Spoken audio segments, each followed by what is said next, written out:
you ready for a little Southern humor mixed with relevant topics we can all relate to? We're about to pull back the curtains and mix it up. Scoot your chair up. It's time to talk about all the things and ask all the questions. Welcome to Get It Together, y'all.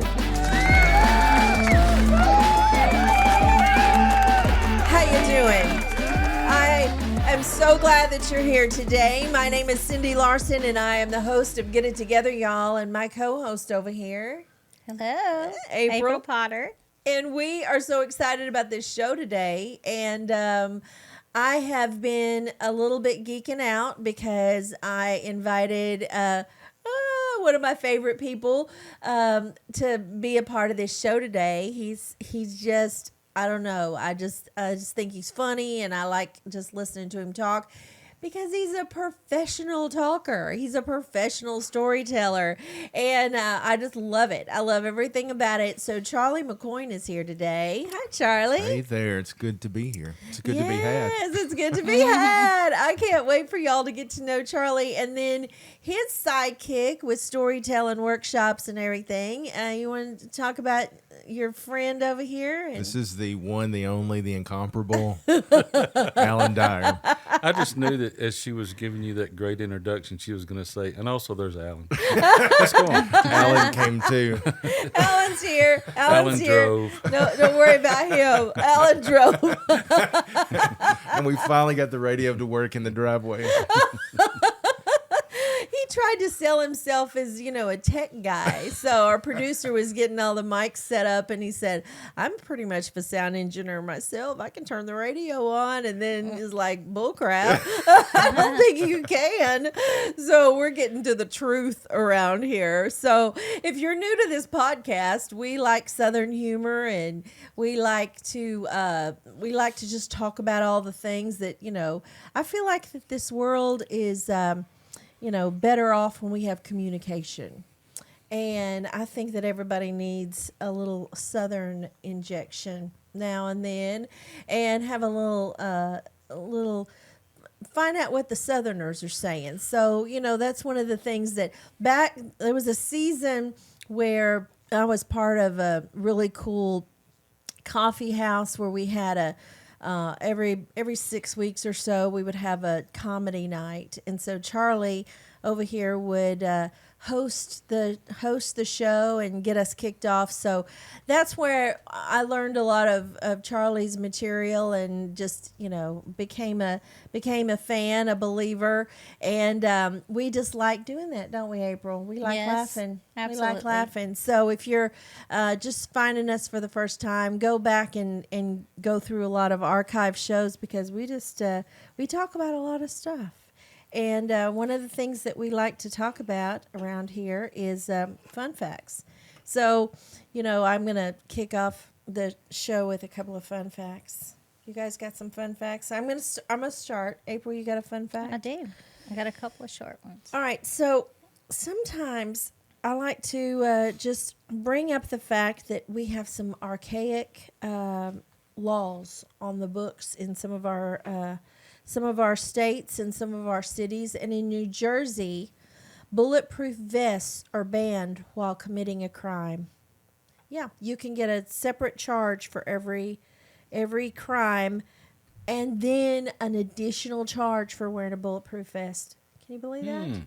What sense does that make? So you can be a criminal and wear a vest and rob a bank. And then you're going to get 2 charges. Yeah, because they don't like the fact that you wore. In North Carolina, drunk bingo is against the law. No adult beverages are sold in the same room. Well, that's the only way to play bingo. How do you? I didn't think that through? Was. Obviously, they've not been to the local Knights of Columbus. That's your local Catholic church. That's the annual fundraiser. In North Carolina, evidently not. Now, I used to call bingo in a children's church to help occupy time, and it seemed to me like a lot like a drunk bingo. You probably needed. I was not ready for the little kids. Well, in North Carolina, you cannot consume alcohol and play bingo. Washington, it is illegal to attach a vending machine to a utility pole. Who would need to do that? State or D.C.? Well, I'm thinking it's D.C. Could be. It could be. It sounds like D.C., doesn't it? I need to clarify that. We can look that up. Virginia, you can't go trick-or-treating if you're over 14. Who's going to card that? You know what I'm saying? It's like people... I kind of like that one. Yeah. Show up at your door and you go, I need a CID. Yeah, I would do that. Or- It's like, if you're 14, you can get a job and buy this candy. Right. Exactly. You need to bring me some candy. Yes. Yeah. Or you're me, and I open the door expecting a little kid, and I'm looking at someone's kneecaps. Yes. And they say, trick or treat. Trigger. Like they got facial hair. Really? Like, yeah. Who are you, little boy? And they hold out a Walmart bag full of candy. I'm like, Oh, you man. get more than I do. So, yeah. So in Vermont, it's illegal for women to wear false teeth without a husband's approval. Vermont! You have to get your husband to sign off on you buying false teeth. Wow. That sounds like a deep Southern thing. It does. I would expect that in the Appalachians. But in Texas, you can't sell a human eye or a kidney or a liver or a heart or a lung. Nope. Can't sell it. You can't sell it. You can give it away. Yeah. Maybe. And let can the person make a donation to your bill fund. You can have it. Just Venmo me later. Yeah. Those are some stupid fun facts. What in the world? What you got?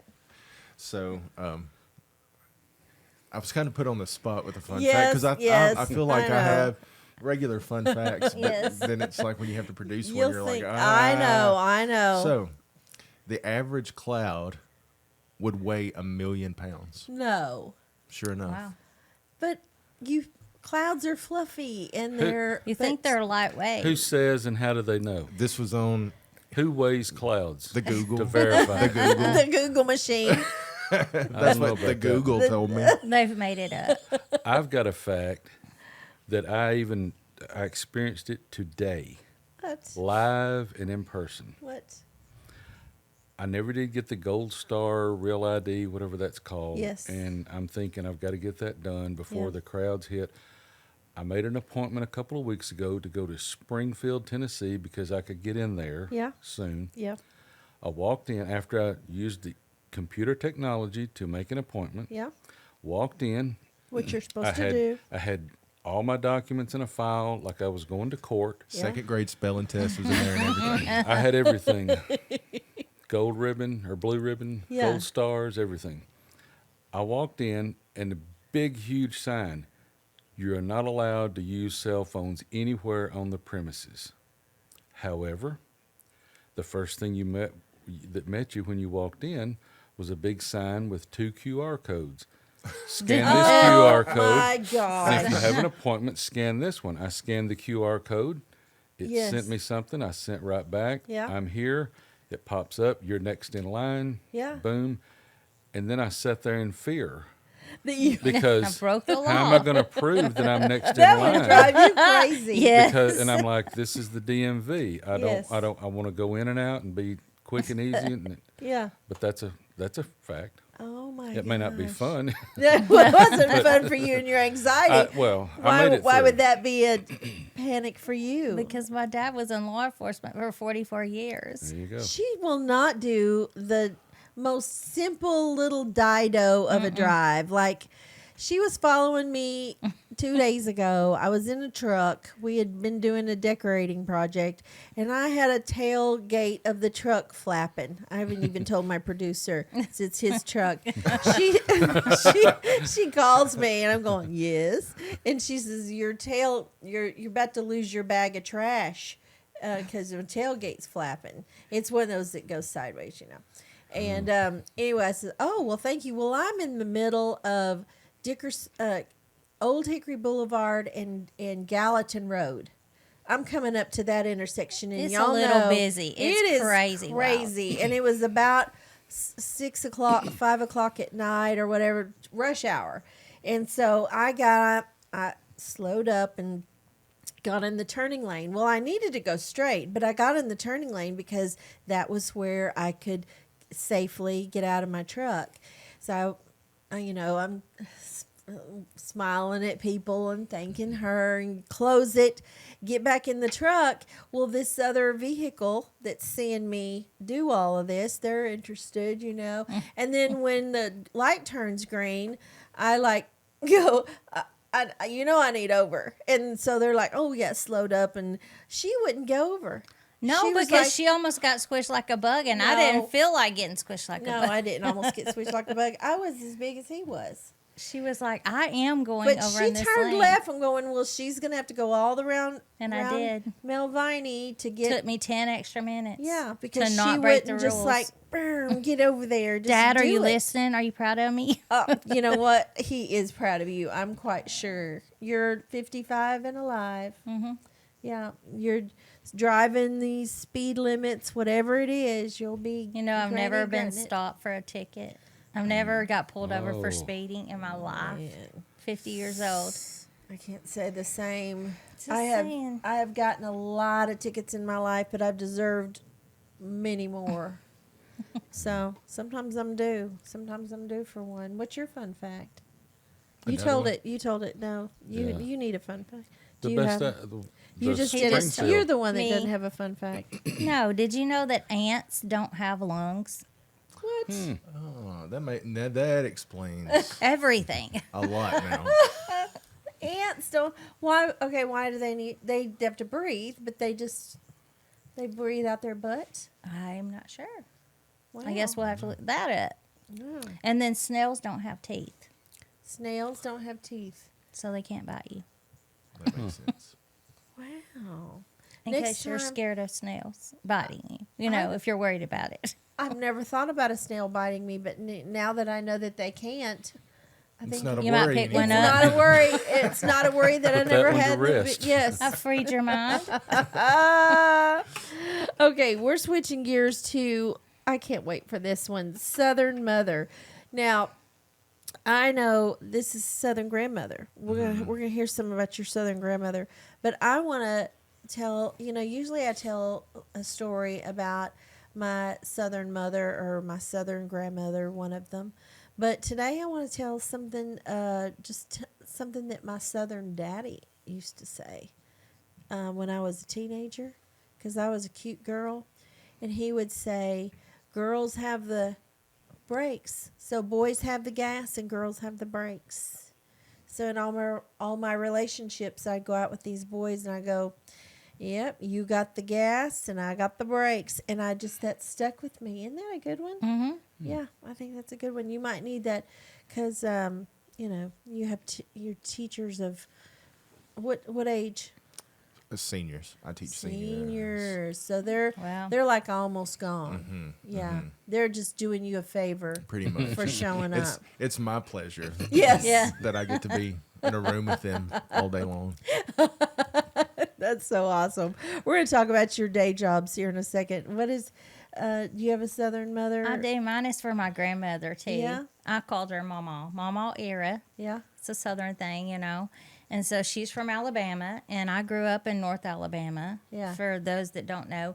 And so it's Tornado Alley. And then Yeah. I moved here, and it's still Tornado Alley. Yes. But she was so nervous about the weather. She would just stay on me about, make sure you don't go anywhere without the weather. So it's back when we had, the answering machines where you could leave Yeah. a message separate. And I would come home almost every day from work, and she would, April, this is Mama Era. I have already checked out the weather, and you don't need to go anywhere. You need to stay home tonight because it's 3 hours away, but it's coming right towards you. And I'm like, hours away. Mama. And so she was just so nervous about it. So our local weatherman was Dan Satterfield back in Alabama. So people around the community started calling her Mama Satterfield Oh, because she was just so nervous about the weather. But Yeah. that's my Southern mother tip is Yeah. just pay attention to the weather. We got to Right. make sure the weather is fine before you do anything. My mom's best friend, this is like a complicated relationship. It's my mom's best friend's grandmother would always kind of do the same thing. Yeah. But it was back in the day when they had a water bed. You know, everybody Yes. had a water bed. Yeah. So if it was thundering and lightning and all that, she would Couldn't. call up and she don't get near Yes. that water bed. Yes. Have you seen the weather? That wouldn't be a way to die. And, Yeah. and she would be That wouldn't be a way to adamant. Yeah.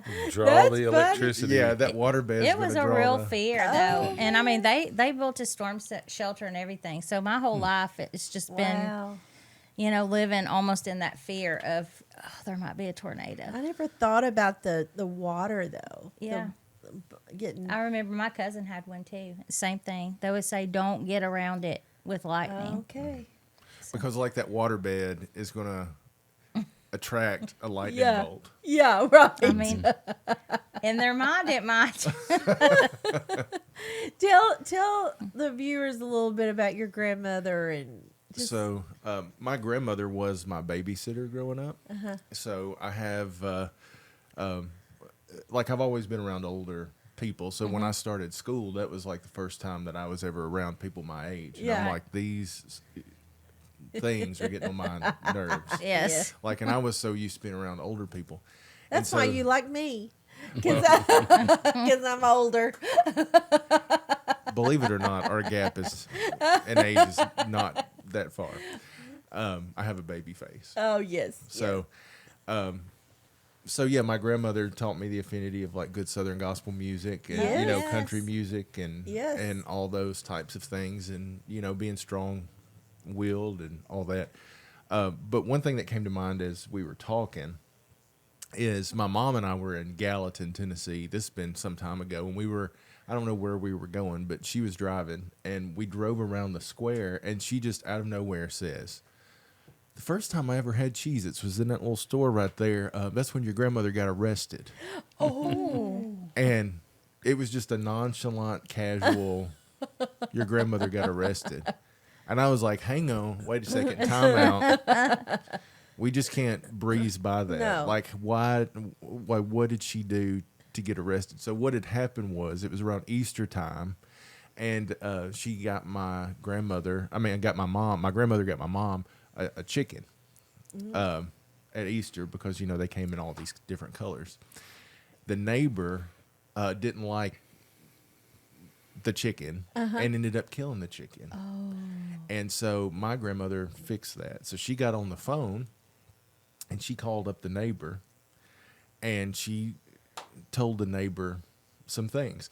And so my grandmother, like I went to her and I'm like, I found out that you're not revealing all of your information. I heard that you got Yes. arrested. And she just looked at me. I was like, what'd you say to him? I don't remember. Oh. That's as That she played that that card. as quick as she said, I don't remember. And you're supposed to just drop it. Yeah, Yeah. I don't remember. I don't recall any Yeah. of that. Yeah. So evidently there was a problem. She took care of it. The police were called.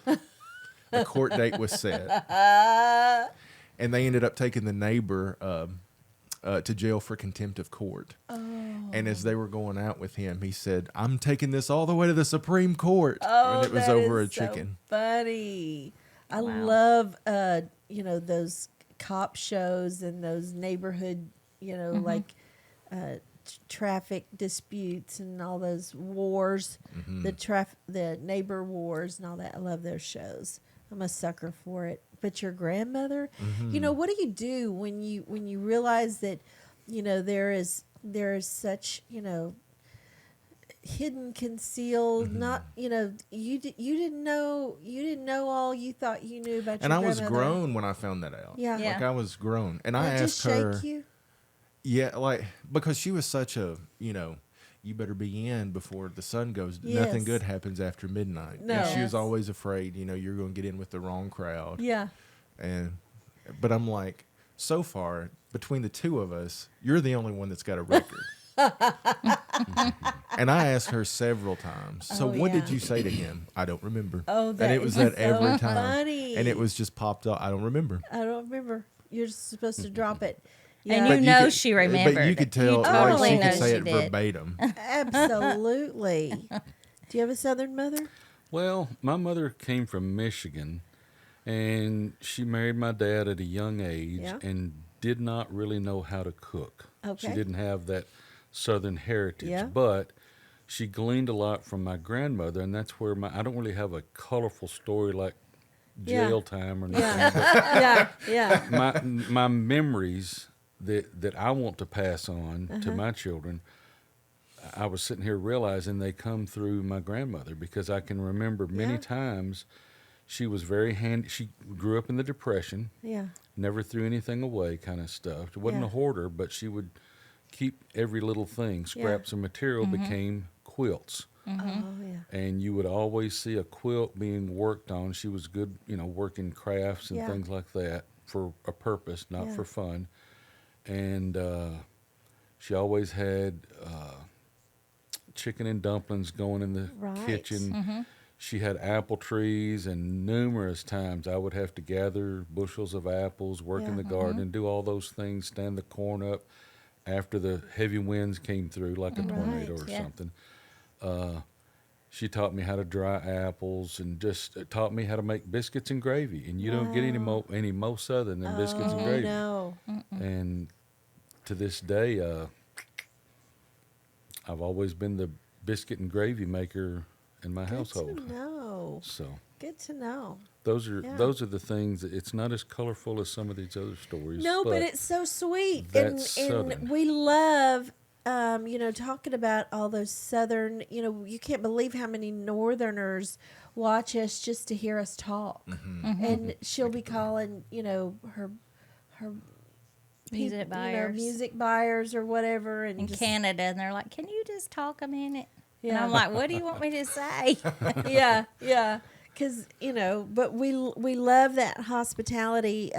The last, not long ago, my husband and I toured some parts of Europe, and I realized, there's some big hospitality genes that come from these Italian mamas too, and these Greek, the big fat Greek wedding kind of thing. But my connection to that big hospitality and eat everything and I could go to my mother's house today and she's got something in the freezer.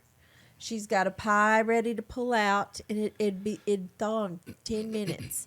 And there's some soup that's on the stove. My mother would say, it takes 3 ingredients to make a soup. I'll be like, 3 ingredients, but you don't know why, but you just take that as the truth, like you gotta have.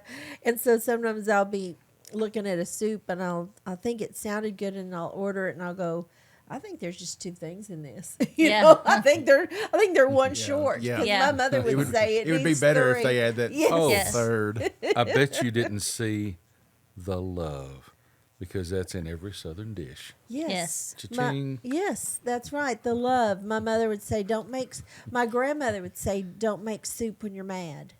She'd say, you can taste it. So you gotta I'd be going, well, that's I'll a give good him some excuse. salt. Yeah, Yeah. that's an excuse. Like, I don't want to cook dinner tonight. I'm mad. It won't taste good. But man, your grandmother was a big church woman, wasn't she? She was. Yeah. She was. We went to the same. I mean, the church that we went to is the church that her dad started Okay. In Tennessee here? Or? in Yeah. Portland, Tennessee. Portland. My great grandparents lived in Nashville down on Church Street. Yeah. And 1926. Back when Church Street had houses. Back when it had houses. Yeah. And my grandfather played the banjo. And he Wow. played clawhammer style. Yeah. And he was friends with Uncle Dave Macon. Explain what that is. Like it's Claw. not a pick, it's not a strum, and it's not a finger picking, but it's kind of aggressive, isn't it? I think so. Yeah, I think so. Like when you think of banjo, I think you think of the 5 finger, like Yeah. Yeah, picking. Like with More the picking. picks The on picks the and, fingers, yes. and it's delicate, but This is more like a Yeah. plunking kind yeah, of yeah, very old school. yeah. And he was friends with Uncle Dave Macon. That's one of the founders of the Grand Ole Opry, one of the early performers. Yeah, yeah. And so they tried to get him to come to the Opry because they're like, this new thing, it's a radio show, it's a barn dance, you know, Yeah. he tried to explain. And he would play barn dances like on the weekends. Yeah. But he said that he couldn't make a living doing music. So he moved from Nashville just up the road to Sumner County. And so had a family and all that. But yeah, so there was like a long generation of that one church. And Yeah. And your grandmother, she wore, like, she probably would not go to church without some stockings, and yeah. she So was that kind of she was southern woman. the hair was always teased up. And there was a period of time she wore wigs because she couldn't get it big enough. Okay. So she okay. purchased what she couldn't produce on her own. Hey, I love some big hair. And, I am. Yes. And she Was she tall like you? All she your was- family tall? Yeah, she was tall for a woman. So she was. So you put tall hair on there. Yeah, she's, yeah, 8 she's feet next tall. to Jesus. Yeah. Yes. Yes. That's how the top of it actually got finished off. You know, the Lord Himself had to come down and yes. Help. pick out the rest of it. Yeah. Aquanet. Yeah. Aquanet it from Yeah. the clouds. And she used to smoke, Oh, but that was a perfect. secret. Okay. So we didn't. Baptist then. Yeah. You know, that was. Oh, okay. Well, no, we weren't No? Baptist, No?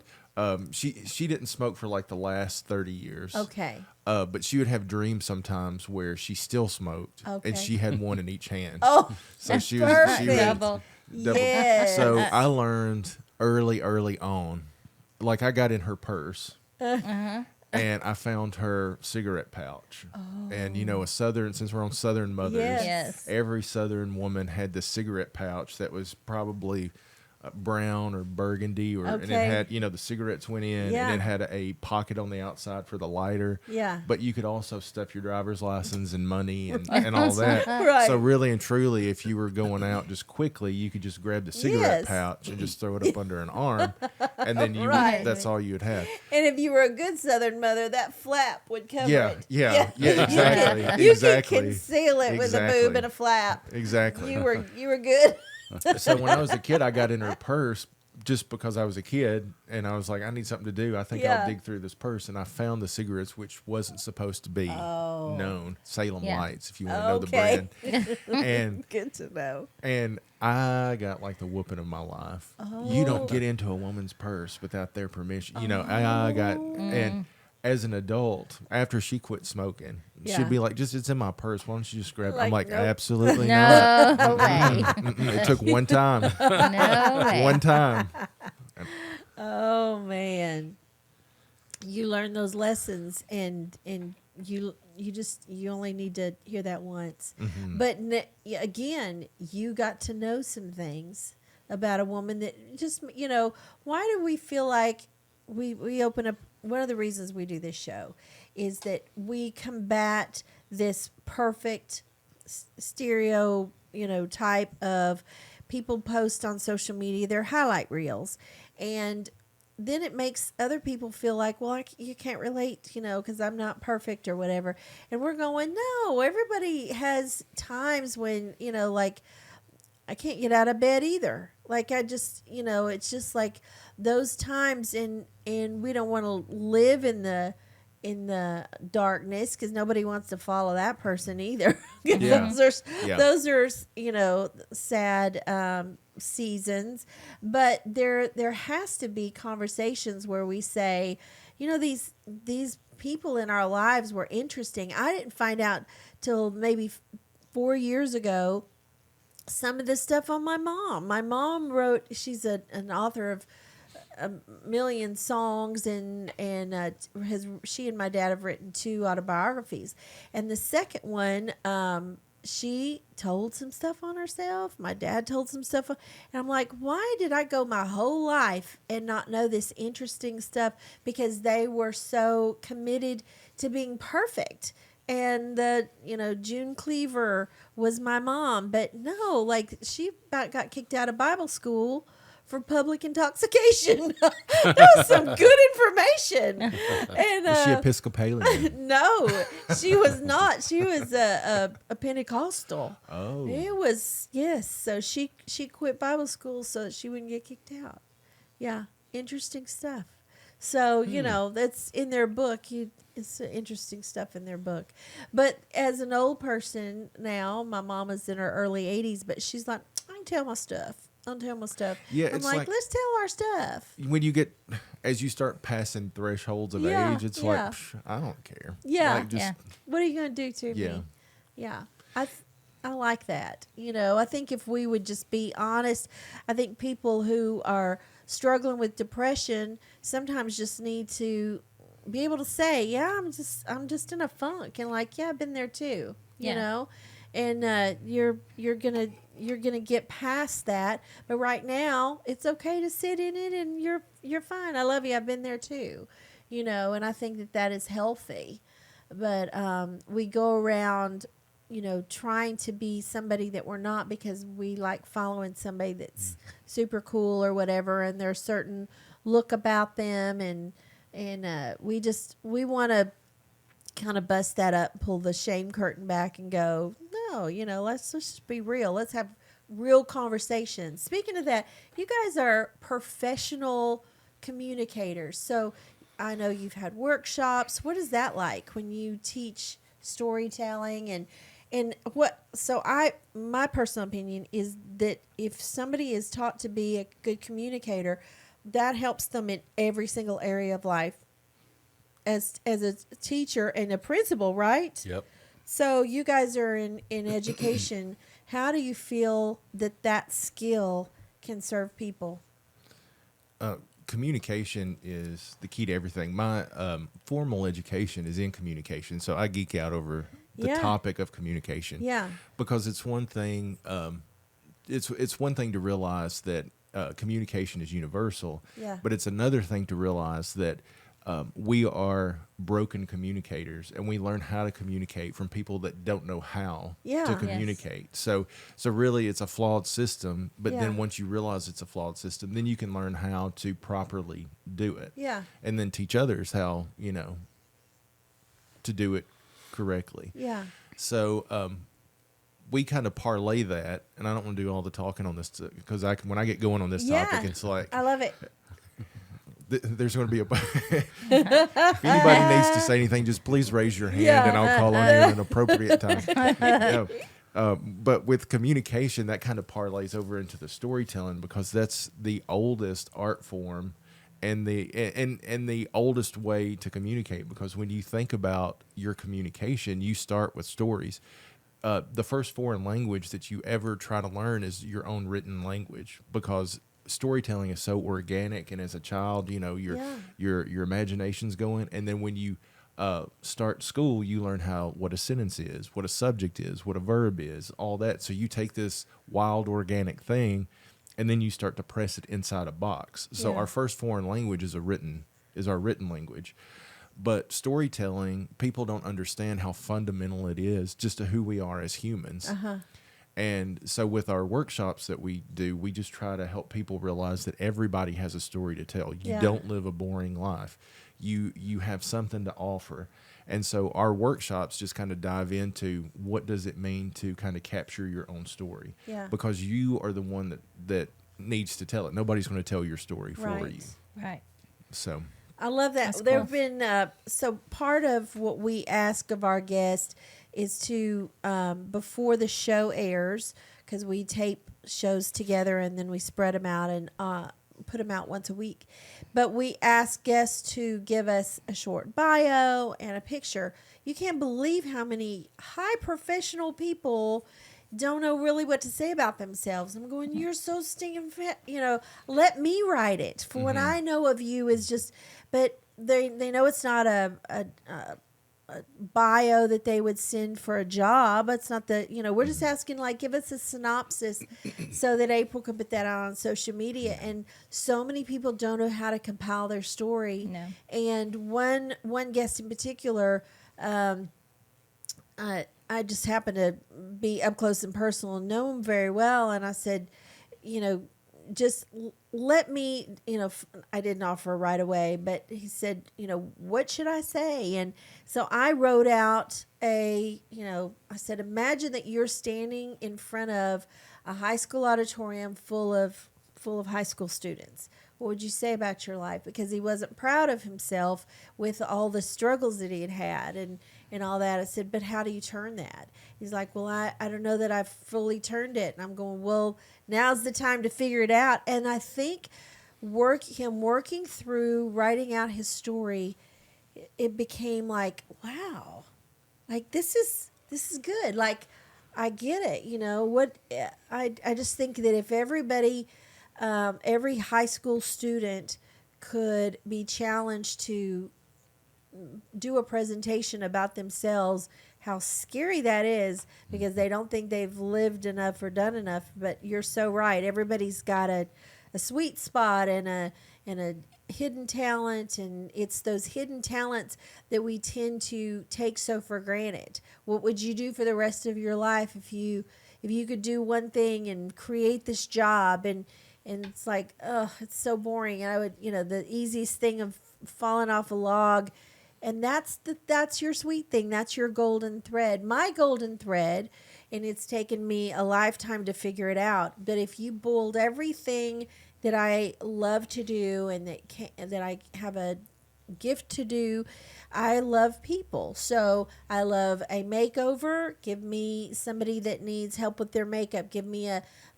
disaster of a room and let me work my magic in that. Show me a terrible outfit and I'll fix it. And all of these things that, food and just whatever it is. And I love helping people, and I love getting involved and getting my hands dirty and saying, we can do this. So one of our taglines here is, get it together, y'all. We're here to help. And so that's our kind of like, we get it that everybody struggles but get it together. You can do more than you're doing. People don't think that they have stories, or people have a hard time telling a story or talking about themselves. I can Right. tell about something Charlie did, but if you ask me to tell something about myself, I have to think for a minute and Yeah. really work that. But the best storytelling that I'm going to say everyone that's listening to this can relate to is when you have a family group, whether you're sitting around a campfire, you have relatives that came down Yeah. to visit for a few days, Yeah. and you're sitting there at 2 a.m. and everyone's talking around the table. Or if you're sitting in Granny's backyard, and Yeah. this is a fond memory of mine, and you're breaking beans, cutting apples, and it's starting to get dark in the summer, and we know that's a good 9 o'clock. Yeah. And Right. you're staying up kind of late with that, and everyone's sharing, well, do you remember old Uncle so-and-so? Or Yeah. that time when the guy down the road Yes. did this? Everyone, I'm going to, right this moment, I bet you that everyone that's listening is thinking of a moment that they can think back on when they were a kid and somebody was telling a big story Yeah. about someone else, and it just popped into their heads just now. Yeah. That is really, and all you're doing in storytelling is just passing that on. That's what those people were doing, passing on your family history, maybe. Yeah. I love just you talking right there popped in my mind a story that I heard all my life about my grandpa who's passed away, but he was a deputy sheriff when my mom was a little girl out in West Texas. And they had an old wooden house, with wood floors and all of that. And Grandma had been crying about a mouse in the house, and she couldn't get it trapped. And my grandpa, deputy sheriff, was eating breakfast, fixing to go to work, and he's got his gun in the holster. And she screams, and there goes the mouse under the cabinet. He just reaches up, shoots that mouse through the floor. And that story, to hear the family laugh about that and how he had to patch the cabinet and the floor, but Grandma didn't have a mouse anymore. It's like that story just lodges in your brain and becomes part of your core.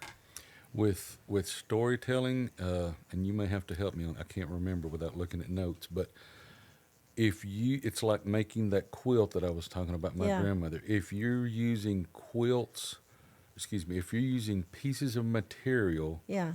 from your own clothes and things that you lived in, and it's Right. getting passed down, that's like the stories that you lived through. Yes. That would be Wow. your nonfiction. Yeah, it's like making a quilt because beautiful quilts are just made of a piece of this and a piece Yeah. of that and a piece of this. So really, that's your life is just a quilt. Yes. So every story experience is just one patch in the quilt.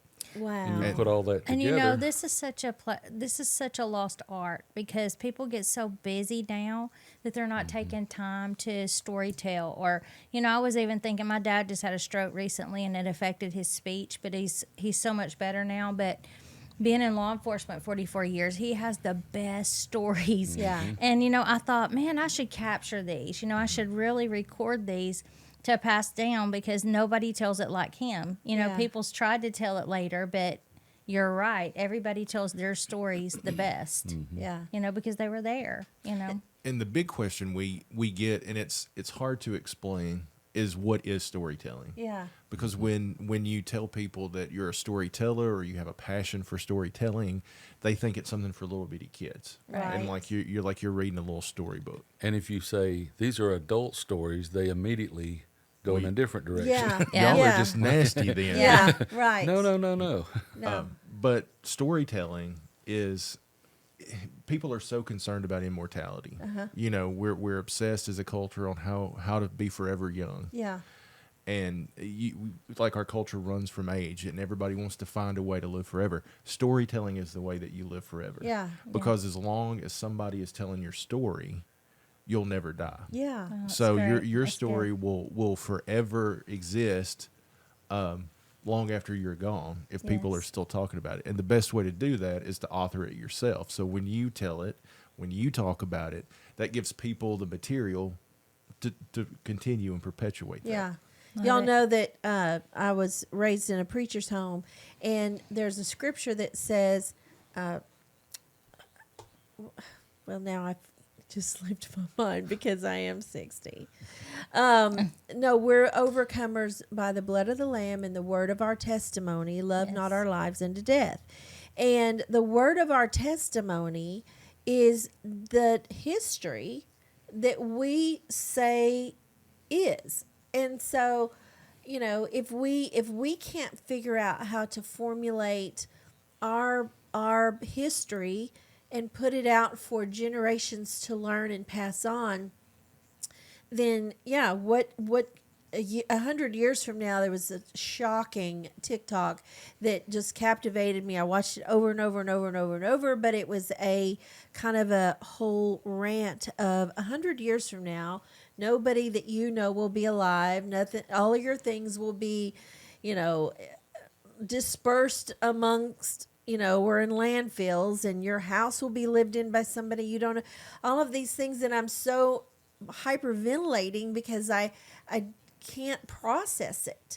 But if we put our stories out there, that's why I like doing these podcasts. And I do another podcast with my parents called Songs That Tell the Stories, just to get it established. My granddaughter is a year old, and she may or may not, I hope my parents live long enough for her to remember them.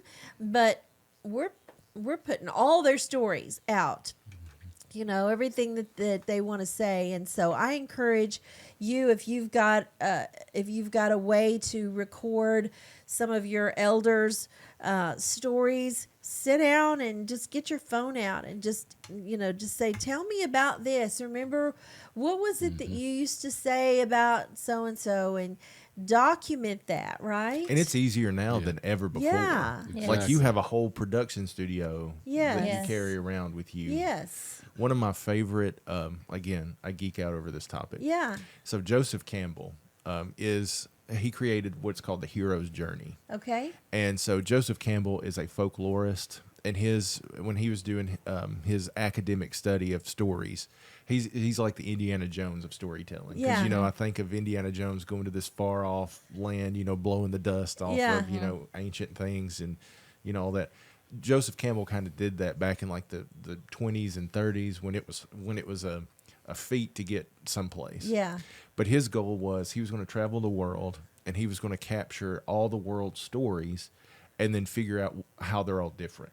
So he started this process, but in this process, he discovered that all the stories are not different. It's actually the same story. Oh, wow. It's just played out with different characters across cultures. And so he created this whole theory about the hero and going through trials, and you learn from your trials, and then you come into a new world. So if you're looking for like a modern example of that, it's Star Wars. It's the 1977 Star Wars. Okay. If you follow Luke's journey, that will take you through the entire hero's journey. But people see stories like that as like that's out there. That's They don't that's see it as not me. themselves. Right? But we're the hero in our own story. Our life is the journey, and we're the hero of that journey, as cliche as that sounds. Wow. I think that's why country music is so popular, is because yeah. it's a story. And Yeah. good songwriters know how to craft a story, and the best songs are actually true stories. So People can our relate. imagination, you can't make up stuff in your imagination that is really as good as real life. And so I know in my experience, my favorite songs that I have ever written, it was so personal that I thought nobody could relate to it. And it's the thing that people like the most, Right. because they connected to the authenticity of the story. And we were recently, a few days ago, recording my parents. My dad had we had finished the podcast about a song, and it's really one of those heart songs. It's one of those that he lives and breathes every lyric of it. And at the end of it, he kind of slumped over and just cried for about 5 minutes, just having a moment, because the lyrics it really was so real to him. And I love that part of this craft. And we think that we got to write books and all that, but we don't. We just got to figure out a way. They make movies on iPhones now, right? So everything that we can capture, and not every great story is an old story. Just like your story today, I won't forget that. Like, no cell phones allowed. Scan this bar. Yeah. like that is hilarious. And so I'll connect to that whenever I'm in a no cell phones allowed or a barcode. I'll probably think, there's, how funny is that? Like, we connect all these dots, and it makes our life so fascinating. One of the things that I know you guys do, and we'll just, whatever you want to share about it or not, if you want to skip to another subject. But I know that you guys travel to Europe in the summer, being in education and working for the school system. You guys take off and go. What is that like? I thought there for a second you were going to ask me about this last academic year, since we're teachers by day. I'm like, you needed a trigger warning with that one. Yes. But we'll talk about travel. Yeah, We'll talk talk about about travel, because I wouldn't even know where to start asking you about the school systems these days. That is probably that's another show, right? Actually, the judge put a gag order on that. We can't talk about it. We can't talk about the school. Yeah. For your own sake and for Yeah. our sake, yes, we don't want to. We're not ready to talk about it. But what about traveling with students because I've traveled Europe, and your tour guide is so well versed on stories, and a lot of times on these tours they'll say legend has it, or what. These are just passed down stories, aren't they? I mean, that's really and truly that's all our histories are. It's just this one person said this and that one person said that.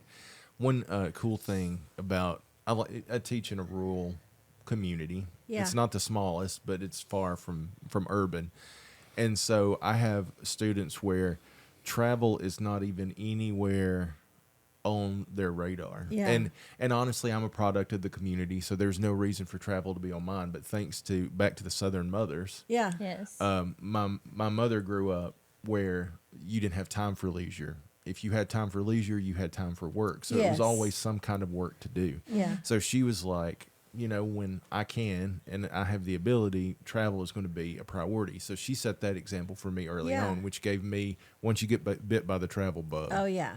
it's infectious. Yes. So since I've already been infected with the travel bug and I started these trips, I have these students that have no business going, literally Yeah. by their family situations. They have no business going. And this one student in particular, her family, this has been a couple years ago. We went to Italy and Spain. She had no business going based on her family situation. Even her family said, just this is not a good use of money. But she buckled down. She signed up for the AAA. She had to pay a little bit more because it was, Yeah. you know, it was more expensive at the time frame she signed up. And she worked and worked and worked and worked and got to go. And this little girl, she's a teenager from Tennessee that had never flown before, and her first real flight was to Rome, Italy. Oh gosh. Wow. And so one of the first things that we saw was the Vatican. Yeah. And, you know, you're standing in St. Peter's Square where Yes. the St. Peter Yes. was crucified. We went Yeah. into St. Peter's Basilica, saw the Pieta by Michelangelo that was Yeah. 500 years old.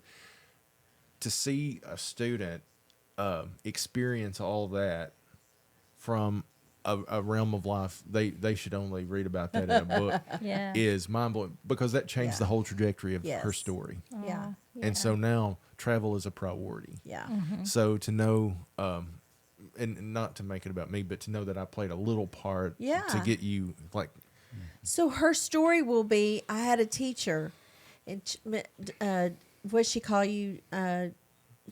She didn't call you Charlie, no, she calls No. me, the official title is Dr. McCoy. Dr. McCoy. So, but she will forever talk about that you led this group of students to a new world, and that is amazing. My family traveled in music ministry from the time I was 4, and about the age of 9, my dad decided that we were going to go overseas every year, and so we tithed our time, which we traveled about 300 days a year in the U.S. So we would go for 30 days over to, and we toured around 35 countries when I was growing up. And my sister and I would write a daily diary of all the places we went in exchange for schoolwork.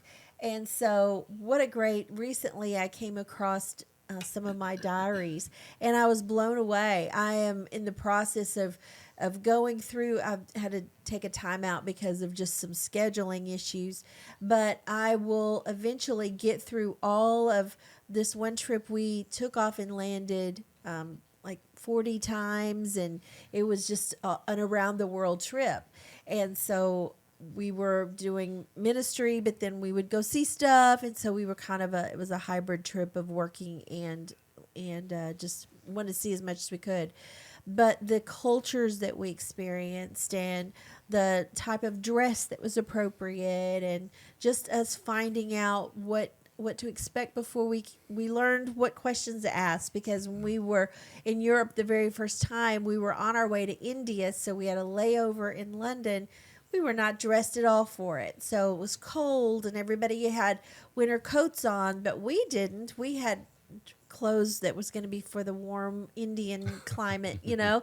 So we had bright colors and sandals, and we were just freezing, you know. So we learned the hard way what to do to get ready to go. But those experiences are just Experience is the best teacher. yeah. I'm so glad that you guys do that. So what's coming up? You've got a So we leave Sunday, Uh-huh. and we have 2 weeks in the United Kingdom. So we begin Wow. in Ireland and go around Ireland, and then we take a ferry to England, and then we'll go up to Scotland for a few days, and then we'll wrap up in England, in London, and go into Bath and Wow. Stonehenge. Let me and- tell you, if you haven't already found this show, I don't know how much TV time you have, but I love the British culture and all that. And I also love vintage things. So I have come across, it's on, a lot of the platforms carry this show, but it's the Antiques Road Trip.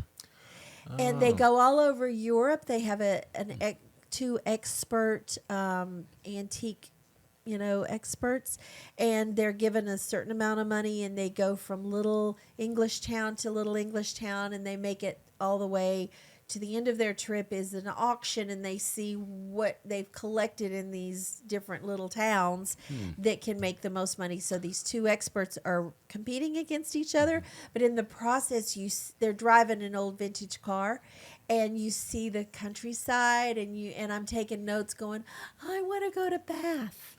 Okay, now I'm going to go to a store called such and such in a town called such and such. And you just absolutely adore it. And the fact that they do speak, they speak a weird English. I don't know how you can the proper call it, since they invented it. Yeah. But we're from the South, so I do speak two languages, Southern and English. But back to we're doing full circle. Back to the Yes. fun facts. Yes. Our Southern accents are a direct, form of those proper English accents. So there's studies all over the South. If you speed up our Southern accents, they can relate it to exactly what No parts of way. England, Scotland, Ireland that they Now came that's from. a fun fact. Wow.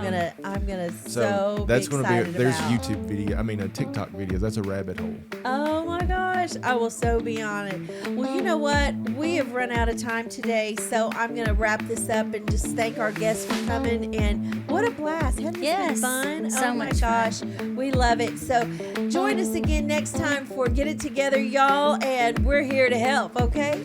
Bye.